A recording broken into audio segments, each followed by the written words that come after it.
Some breaking news out of California as the largest terminal in the Port of Long Beach announces it is closing tomorrow as labor negotiations are failing. I want to go right to CNBC senior editor Lori-Ann LaRocca, who's been following this all weekend.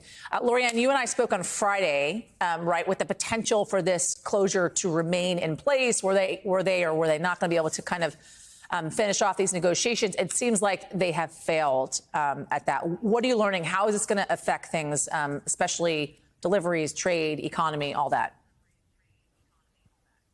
Well, I can tell you the truckers that I'm speaking with today, they are really concerned because 40% of the trade flows through these ports. And so TTI is the largest terminal in Long Beach. They sent out an email to the truckers this morning saying, hey, listen, we're closed tomorrow. And so now they're also reaching out to the other terminals throughout the West Coast for some guidance. And they're being told, you're going to have to wait until tomorrow. The congestion, which we talked about last week, if this continues, it's going to take at least 2 weeks for the backload of what we're seeing. And there is an inflationary impact to this, which you and I are going to have to pay when we go to the store. Yeah, exactly.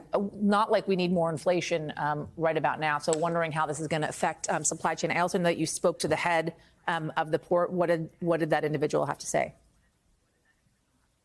I spoke with Mario Cordero. He's the executive director for the Port of Long Beach, and I actually shared with him the press release that the terminal actually sent out to the truck drivers. And so he told me he's optimistic that hopefully the wage hurdle, this is the battle that we talked about on Friday about how hopefully that the PMA, the employers of these terminals, and the longshoremen, the union, they could come to terms with a fair wage. And the union is stressing, saying, we had men and women die and get sick during COVID.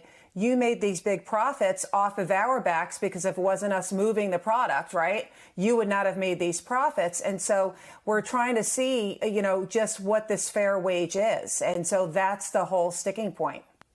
Any plans for more negotiations or how long this thing could feasibly go on?